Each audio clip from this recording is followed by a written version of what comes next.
ఆయన మెడలో పుర్రెలమాల ఎందుకు వేసుకుంటాడంటే ఎవరూ ఏదో బంగారం గొలుసు చేసి ఇచ్చేవాళ్ళు లేక కాదు. అసలు బంగారం అయిన వీర్యం మీరు రామాయణం జరిగితే బాలకాండలో షణ్ముఖోత్పత్తిలో అర్థమవుతుంది. కానీ ఈ సృష్టి అంతా కూడా ఆయన మహాప్రళయంలో లోపలికి తీసేసుకున్న తర్వాత మళ్ళీ సృష్టి చేసేటప్పుడు మొదట బ్రహ్మగారిని సృజిస్తాడు. సృజించి వేదం ఇచ్చి సృష్టి చేయడం మొదలుపెట్టు అంటాడు. అందుకే ఇప్పటికీ తమిళనాడులో కుంభకోణం అని ఒక క్షేత్రం. ఆ క్షేత్రం ఎందుకు వచ్చిందంటే ఈ సమస్త బ్రహ్మాండములు లయమైపోయిన తరువాత ఒక కుంభం అంటే ఒక కుండలో ఏం చేస్తాడంటే మళ్ళీ పునఃసృష్టి జరిగేటప్పుడు ఓషధులు భూమి మీద పడాలని అమృతం పోసి అందులో ఓషధులు పెట్టి కుండ వదిలేస్తాడు. అది ప్రళయ జలాల మీద తేలుతూ వెళ్ళిపోతుంటుంది. మళ్ళీ ఆయన పునఃసృష్టి చెయ్యాలి అని ఎప్పుడు అనుకుంటాడో అప్పుడు ఎక్కడ మొదలు పెట్టాలి సృష్టి అనుకుంటాడో అక్కడ నిలబడి బాణం పెట్టి కొడతాడు ఆ కుండని. ఆ కుండ బద్దలై అందులోంచి అమృతము ఓషధులు భూమిలో పడతాయి. అదే పృథు చక్రవర్తి వృత్తాంతం భాగవతంలో. అది భూమిలోకి ఇంకి పంట మొదలవుతుంది. ఇంకక్కడి నుంచి అలా పండుతూనే ఉంటుంది. వేదంలో చెప్తారు ఓషధీతత్వం.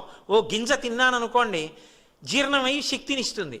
ఇన్ని వడ్లు తీసుకెళ్లి భూమిలో వేసామనుకోండి మళ్ళీ ఇన్ని కంకులు వచ్చి ఇంత ధాన్యం వస్తాయి. ఓషధీతత్వం అంటారు. అలా ఓషధీతత్వం అమృతంతో కలిసి భూమిలో మళ్ళీ మళ్ళీ పెరిగేటట్టుగా అనుగ్రహిస్తాడు. అనుగ్రహించి కుండ బద్దలైపోయి అమృతము ఓషధులు భూమిలోకి వెళ్ళిపోతాయి. ఆ కుండ నీళ్లలో నిలబడిపోతుంది. బద్దలైపోయిన కుండ అది శివలింగం అయిపోతుంది. సృష్టి అక్కడ ప్రారంభమైందని గుర్తు కుంభకోణం. అందుకే కుంభము బద్దలైనటువంటి ప్రాంతం అక్కడ సృష్టి మొదలైంది అని. అందుకే ఇప్పటికీ అక్కడ నీటితో అభిషేకం చేయలేదు. మట్టి లింగం అది కరిగిపోతుంది. ఎందుకంటే కుండ కదూ మరి లింగాకృతిని పొందింది. అందుకని అక్కడ అభిషేకం చేస్తే మల్లె నూనె అటువంటి వాటితోటే అభిషేకం చేస్తారు. కాబట్టి మళ్ళీ పునః సృష్టి చేసినప్పుడు ముందు బ్రహ్మగారిని సృజించి ఆయనకి వేదం ఇచ్చి సృష్టి చేయమని చెప్తాడు. ఆయనకి వేదం ఇచ్చి సృష్టి చెయ్యమని చెప్పిన తరువాత బ్రహ్మగారు ఈ లోకములను సృజిస్తాడు ఇంతమంది ప్రాణుల్ని. కొంతకాలం అయిపోయిన తర్వాత బ్రహ్మగారు కూడా పడిపోతాడు. పడిపోతే ఆయన 4 తలకాయలు కూడా రుద్రభూమిలో పడిపోతే ఏం మర్యాద? అందరికన్నా పెద్దవాడు ముందొచ్చినవాడు ఈ సృష్టి చేసినవాడు ఆయన పుర్రె కూడా పడిపోతే ఏం బాగుంటుంది అని ఆ పుర్రె తీసి ఓ తలపకి చుట్టుకుని మెళ్ళో వేసుకుంటాడు. ఇప్పుడు అలా ఎన్ని పుర్రెలు ఆయన మెళ్ళో అయ్యాయంటే అదో పెద్ద మాలైంది. అంటే ఎంతమంది బ్రహ్మలు వచ్చి వెళ్ళిపోయారు, ఎన్ని మాటలు సృష్టి వచ్చి వెళ్ళిపోయింది. ఆయన మాత్రం అలాగే ఉన్నాడు. కాలాతీతుడై ఆయన ఉన్నాడు అని చెప్పడానికి గుర్తు ఆయన మెడలో ఉన్న పునుకల మాల. అంతేకాని ఏదో చేతకాక వేసుకున్నటువంటి మాల కాదా మాల. కాబట్టి పునుకల పేరు కంఠమున భూరి భుజంగము భూషణంబుగా అనయము భస్మధారణము యద్రి నివాసము మేరు విల్లుగా అనువుగ దంతి చర్మమును హస్తములందు కపాలశూలముల్ పడివడిదాల్తు శంకరు కృపావరు రూపమును ఆశ్రయించదన్ అంటారు. అటువంటి శంకరుడు ఉన్నాడే, అటువంటి పరమాత్మ ఉన్నాడే, ఆయన శంకరుడు అనండి విష్ణువు అనండి నాకేమీ అభ్యంతరం లేదు. ఎందుచేత అంటే ఉన్నది ఒక్కటే పరబ్రహ్మం. ఆ పరబ్రహ్మం అన్ని రూపాలు పొందుతూ ఉంటుంది. ఏకస్త్వమేవ బహుధా భవభాసిలోకే నిశంకధీర్ వృషభకేతన మల్లినాథ శ్రీభ్రామరి ప్రియ సుఖాశ్రయ లోకనాథ శ్రీమల్లికార్జున విభో తవ సుప్రభాతం అంటారు. ఇప్పటికీ శ్రీశైల మల్లికార్జున సుప్రభాతం చేస్తూ ఆ ఉన్న ఒక్కడే 3 కాలములకు 3 లోకములకు 3 రూపములకు మూలమగుచు భేదమగుచు తుదిక భేదమయ్యొప్పారు బ్రహ్మమనగ నీవే పాలనయన అంటారు. ఆ ఒక్కడే బ్రహ్మ అవుతాడు, విష్ణు అవుతాడు, శివుడు అవుతాడు, 3 లోకములు అవుతాడు, 3 కాలములు అవుతాడు. జ్ఞానము చేత 3 ఒక్కటైపోతాడు. కాబట్టి ఆయన ఒకటి కాదు, ఆయన విరాట్ స్వరూపం. అసలు దాంట్లోనే లోకమంతా ఉంది. అందుకే పోతన గారు భాగవతం చేస్తూ చెప్తారు శివుడు అంటే మన కంటికి కనపడేటటువంటి లక్షణం కాదు.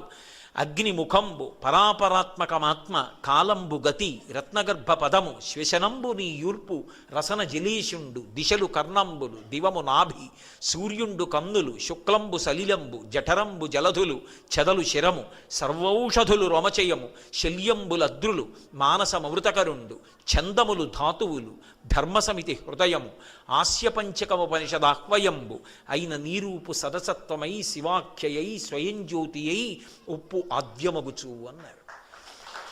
అది విరాట్ స్వరూపం శివుడిది. అగ్ని ముఖంబు అగ్నిహోత్రం ఆయనకి ముఖమై ఉంటుంది. పరాపరాత్మకం ఆత్మ పరా అపరా అంటే జీవాత్మ పరమాత్మ అంటాం కదా. ఈ 2 కలిసిపోయినటువంటి ఒకటైనటువంటి అభేదమైన ఆత్మస్వరూపం ఏదో అది ఆయన ఆత్మ. కాబట్టి పరాపరాత్మకమాత్మ కాలంబు గతి ఆయన అడుగు తీసి అడుగు వేసి నడుస్తుంటే అది కాలం అవుతుంది. కాలంబు గతి రత్నగర్భ పదము. ఈ భూమి ఆయనకి పాదపీఠం. శ్వసనంబుని యూర్పు, ఈ వాయువంతా ఆయన ముక్కులోంచి వచ్చిన గాలి. రసన జలేషుండు, సముద్రములన్నీ కూడా ఆయన నాలుక రుచి. ఇలా ఆయన విరాట్ స్వరూపంలో నిండి నిబిడీకృతం అయిపోతాడు. అందుకే ఒకప్పుడు దూర్జటికి అసలు యథార్థమైన శివలింగ స్వరూపం చూడాలనిపించింది. శివుణ్ణి వేడుకున్నాడు, శివా నాకు ఒక్కసారి చూపించండి అని అడిగాడు. భక్తికి లొంగిపోతాడు కదా మహానుభావుడు. ఒకనాడు సువర్ణముఖరి నదిలో స్నానం చేసి ఒడ్డుకొచ్చి ఒళ్ళు తుడుచుకుంటున్నాడు. అనుగ్రహించాడు. అకస్మాత్తుగా ఆయనకి ఈ మొత్తం బ్రహ్మాండమంతా కలిపి శివలింగంగా కనపడింది. అండము అంటారు, గుడ్డు గుండ్రంగా ఉండదు. బ్రహ్మాండం అంటే గుడ్డు. ఇలా పానవట్టం ఉత్తర దిక్కుకి ఎలా ఉంటుందో పానవట్టం బట్టి చెప్తారు ఉత్తర దిక్కుని. ఎందుకంటే శివుడికి అభిషేకం చేసిన పదార్థాలు ఎటు పడిపోతాయో అదే ఉత్తర దిక్కు. అందుకే శివాలయంలో కడితే దిగ్భ్రాంతి పోతుంది. ఏది ఏ దిక్కు అన్నది తెలియకపోవడం ఉండదు. ఉత్తరం తెలిస్తే మిగిలిన తెలిసిపోతాయి. ఆయన చూసేటప్పటికి ఆయనకి ఎలా కనపడిందంటే ఉదయగ్రామము పానవట్టము అభిషేకో తత్ప్రవాహంబు వార్ధి ధరిధ్వంతము ధూపధూమము జ్వలద్దీప ప్రభారాశి కౌముది తారానివహంబులద్భుత సుమంబులుగా తమోదూత సఖ్యదమై సీత గభస్తి బింబ శివలింగ పొప్పె ప్రాచీదిశన్ అన్నాడు. ఈ బ్రహ్మాండమంతా ఒక శివలింగంలా కనపడి నక్షత్రములన్నీ దేవతలు పూజ చేసినటువంటి సువర్ణ పుష్పాలైతే ఉత్తర దిక్కున ఉన్న సముద్రాలు అభిషేకం చేసినటువంటి జలాలు అటు పడిపోయాయి. అలాగే ఆయనకి వేసిన ధూపమే ఈ చుట్టూ అలుముకున్నటువంటి పొగ. శంకర నాకు ఇప్పుడు అర్థమైంది, ఇది నీ విరాట్ స్వరూపం. ఈ బ్రహ్మాండమంతా నువ్వు నిండిపోయి ఉన్నావు. అది కూడా ఎంత అంటే చెప్పడం కష్టం. అందుకే శివార్చన చేసే ముందు అభిషేకం చేసే ముందు అభిషేకం గొప్పదా, అభిషేక మంత్ర జపం గొప్పదా, అభిషేకంలో ముందు ధ్యానం గొప్పదా అంటే యథార్థమునకు ధ్యానమే గొప్పది.